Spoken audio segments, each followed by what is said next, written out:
Campo Grande Expo. A CBN é a rádio oficial do agronegócio.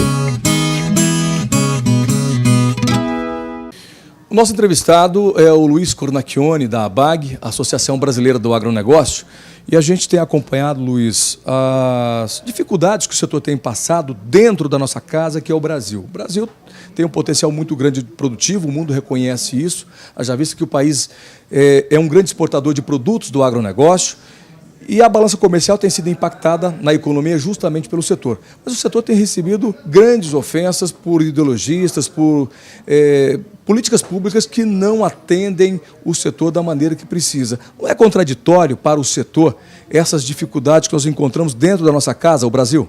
A gente tem, primeiro a gente tem feito, acho que o setor tem feito uma lição de casa bem feita. A gente tem, lógico, dado uma contribuição para a questão econômica do Brasil, geração de emprego importante, não só o agro, você tem outros setores importantes, o setor da indústria é super importante, você tem o setor de serviço, mas o agro tem feito sua lição de casa bem feito e tem realmente, como você falou, tem sofrido, principalmente nesses últimos tempos, uma pressão, na nossa leitura, até um pouco descabida, né? A gente tem passado uma série de problemas. Eu costumo dizer que talvez seja de fato, acho que uma coisa que eu sinceramente espero até no longo da minha vida aí ver. O brasileiro tem que entender que se o Brasil tem algumas vocações, o Brasil tem várias, uma delas é que a gente tem uma vocação para o setor, vamos dizer, agrícola brasileira, do agronegócio, da indústria do agronegócio importante, tá certo? Então, mas isso parece, a sociedade ainda não percebeu isso, às vezes olha isso até com um certo preconceito, um certo desdém, mas isso, logicamente, de alguma maneira, tem refletido principalmente. A gente tem sofrido muito em questões regulatórias, vamos dizer assim. Recentemente, a gente foi extremamente difícil, está sendo extremamente difícil, a aprovação, pelo menos da comissão especial, foi aprovada na comissão especial da nova lei de defensivo, foi uma batalha enorme, e é uma lei que ela melhora a lei atual, ela muda muito pouco, ela até melhora do seu ponto de vista científico, você vai ter muito mais base científica para você tomar as decisões na hora de escolher o A ou o B. Então, a lei tem essa conotação, é uma lei que vai melhorar toda essa garantia da questão defensiva, e a gente passou um AP danado para aprovar na comissão especial. Lógico que a gente tem um caminho ainda um pouco longo para aprovar, mas vamos, sem dúvida nenhuma, vamos fazer todos os esforços para aprovar, porque a sociedade tem que entender que essa lei não é que ela não piora nada, ela pega a lei atual e melhora, dá muito mais garantia. Então, esse foi um problema que a gente tem vivido no dia a dia. Tivemos recentemente, você bem acompanhou, a gente conversou algumas vezes já, tivemos recentemente a questão aí da tabela de frete, que estamos vivendo isso ainda, não acabou, quer dizer, esse martírio vai longe. Quer dizer, o governo, para resolver um problema da greve do caminhoneiro, e eu não quero aqui discutir a greve do caminhoneiro, eles não quero entrar no mérito da discussão da greve em si, porque não me cabe fazer isso. Agora, você tentar resolver isso com tabelamento, você prejudica a sociedade. Certo? A gente já viveu num passado não muito remoto tabelamentos que não deram certo, vai dar certo agora, em quase 2020, quer dizer, não tem a menor chance disso dar certo. Trouxe uma distorção para o mercado. O que nós estamos vivendo? Nós temos insumos que eram para chegar, porque nós estamos quase em agosto já, estamos meados de julho, tá certo? Para a safra 18 e 19 não chega, seja fertilizantes, sejam defensivos, sementes. Tem um produto da safra anterior estocado que não consegue sair, e o milho da segunda safra, tá certo? A segunda safra, que precisa colocar, não tem onde colocar, porque está jogando produto no chão, o que é um absurdo completo fazer um negócio desse. Quer dizer, então isso trouxe uma distorção no mercado, a ponto do que você vê, saiu um dado agora em junho, agora no mês de junho, você já teve um repique no custo da cesta básica de quase mais de 12%. Isso vai dar um repique na inflação, não tem nem dúvida. É só você ver a importância da cesta básica no índice de inflação. Tá? E a continuar assim, existe algumas tendências que nós vamos chegar com a inflação próximo de 4%. Nós vamos empurrar a inflação para frente. Por quê? Porque você tem um aumento de custo, uma majoração enorme em todo o transporte, seja na ponta de insumo, seja no produto no semi-acabado ou no acabado. Quer dizer, por quê? Porque o governo quer resolver um problema estrutural com medida conjuntural. Isso não vai dar certo. Pois eu volto a reforçar que é contraditório, né? Um setor que contribui muito para a sociedade é o setor que é mais atacado. De onde vêm esses ataques? Sim, eu acho que a gente tem feito, obviamente que a gente tem uma lição de casa para fazer. eu não tiro a nossa participação nisso, acho que nós temos que fazer, estamos fazendo, acho que o setor do agro tem amadurecido nisso. Nós temos 2 ataques, ainda pela sociedade brasileira, e não vamos esquecer que o consumo nacional é muito importante para o agro. A gente tem um consumo de mais de 200 milhões de habitantes, e se a gente olhar o que o brasileiro come, é de dar inveja em muitos países do mundo. É só você olhar a diversidade da mesa do brasileiro comparado com outros lugares. Quer dizer, então, vem uma boa parte ainda, vem da sociedade, e eu acho que aí tem uma série de coisas, precisamos trabalhar, e estamos trabalhando forte nessa questão de imagem, e você trabalha com esclarecimento. Eu sempre aprendi na minha vida que contar fatos não tem argumento. Então, o que a gente precisa fazer é mostrar os fatos, porque aí você pode rebater qualquer argumento. E você, logicamente, também tem do comércio exterior. Nós somos um produtor forte, quer dizer, a gente tem um mercado forte enorme e tem um excedente de produção bastante significativo. A gente é um competidor internacional importante. Hoje a gente não é um competidor qualquer lá fora. Então, logicamente, que no mercado externo também a gente recebe. Estamos trabalhando nós e outras entidades do setor muito forte nessa questão da imagem, de acesso ao mercado do Brasil lá fora, mas os do exterior também vêm e vêm pesado, né? Então precisa trabalhar nisso. Mas aqui dentro de casa nós temos as ideologias que acabam afetando o setor produtivo. Vamos pegar aqui como exemplo a questão da exportação do boi em pé saindo por Santos, né, que foi uma deliberação do governo de São Paulo e também do prefeito de Santos, e ainda aquela questão dos javalis em São Paulo, que está proibida a caça, ou seja, são 2 situações que afetam diretamente a produtividade. Afetam por quê? Porque, de novo, volta na questão da ideologia, volta na questão de analisar o problema a fundo, precisa olhar o problema a fundo. Você vai proibir a caça do javali, isso vai criar um problema danado para você administrar uma propriedade. Não, o próprio IBAMA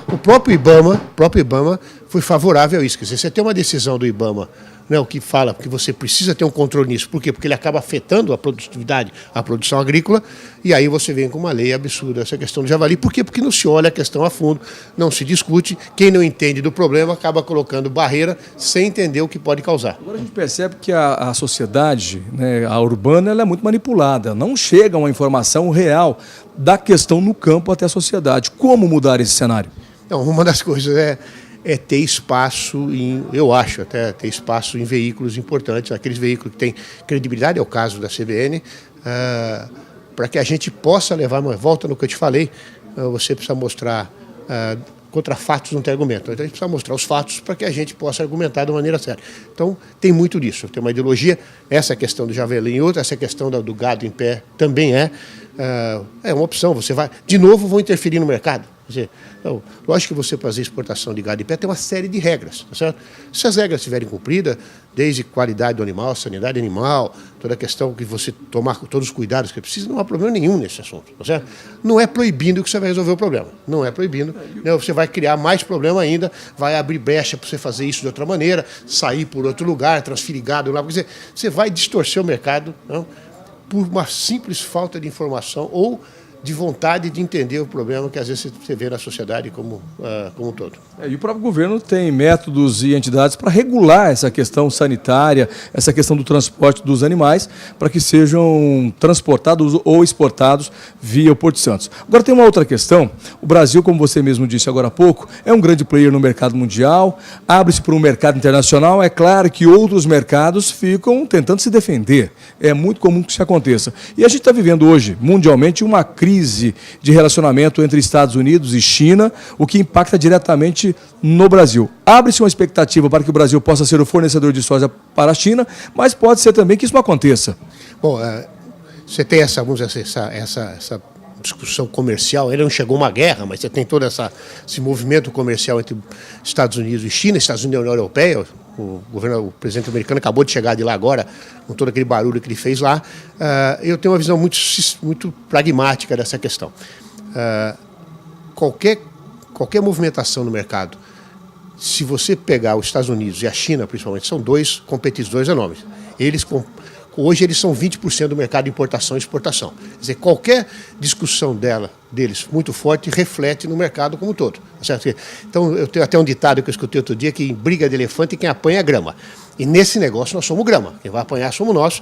Então, se tiver uma visão estratégica, essa briga não é boa. Não é boa porque ela distorce o mercado, você força acordos bilaterais, amanhã sai um acordo bilateral entre Estados Unidos e China e a gente não entra nem a reboque, e fica fora desse jogo.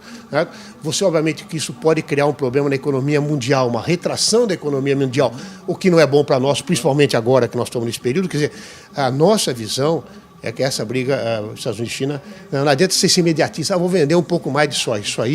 Isso é visão imediatista, isso em médio e longo prazo não é bom.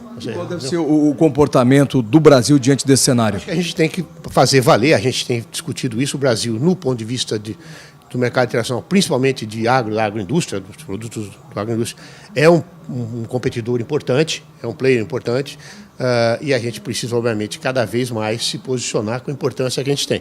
Tanto é, aproveitando um minuto seu, o tema do Congresso Brasileiro do Agronegócio da BAG, que vai ocorrer agora dia 6 de agosto em São Paulo, lá no WTC, esse ano é voltado para a exportação. Inclusive vão ter a presença do embaixador do Brasil, Washington, do embaixador Sérgio Amaral, vão ter a presença do diretor da área de commodities e agricultura da OMC, o Edwin Casey. A gente vai fazer um congresso esse ano, olhando muito pesado esse congresso, a BAG com a B3 que a gente está fazendo, muito focado na questão da exportação, porque a gente está vivendo um momento importante para isso de comércio internacional. Bom, nesse momento, o Brasil corre algum risco mercadológico ou até mesmo nessa questão da imagem do Brasil ser manchada por essas questões internas que nós temos aqui, ideológicas? Bom, questão ideológica sempre, na questão ideológica, sim. A gente sofre uma pressão externa muito grande ainda.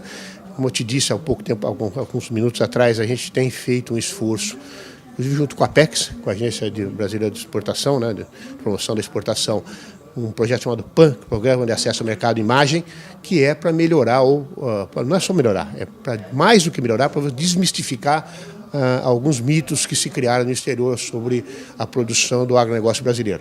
Isso é importante porque você abre mercado, informação, muita disposição a brigar, e aí veículos, de novo, importantes como a CBN, nos ajuda muito, porque é uma maneira de a gente esclarecer para o público e para a sociedade, principalmente, como é que as coisas são feitas e por que são feitas daquela maneira. Para finalizar, você veio a Campo Grande para acompanhar de perto a Campo Grande Expo. A feira está muito bem montada, mas o produtor rural, que é o principal personagem, ele tem que vir aqui e ver de perto essas tecnologias. De acordo com a Embrapa, 76% das tecnologias adotadas impactam na produção agropecuária. Qual a importância de eventos como esse para levar para o produtor rural informações? É importante, porque aqui você tem um estado da arte da tecnologia. E para você ganhar produção, e principalmente produtividade, que é importante nisso, você tem que adotar tecnologia. É numa feira como essa que você não só vê na prática essas tecnologias, mas você tem que discutir, de conversar, de ouvir palestras, de ouvir discussões sobre o assunto. Eu sou absolutamente favorável a feiras como essa. Eu disse algumas vezes, o estado do Mato Grosso é um estado importante na produção do agronegócio brasileiro, é um estado extremamente relevante, tem uma produção agrícola importante, uma produção de pecuária importantíssima, e vem com a produção de floresta já a questão de mais de 10 anos, principalmente na região ali de Três Lagoas, crescendo. Então, quando a gente olha, o estado do Mato Grosso tem uma produção de lavoura, de pecuária e floresta importante, e você precisa olhar essa tecnologia para você fazer crescer. Então, eu sou um defensor e um entusiasta de feira como essa, porque acho que é aqui que a gente consegue buscar ganho de produtividade para o agronegócio brasileiro. Okay, obrigado pela sua entrevista. Obrigado a você, à disposição quando você precisar. Abraço. Campo Grande Expo. A CBN é a rádio oficial do agronegócio.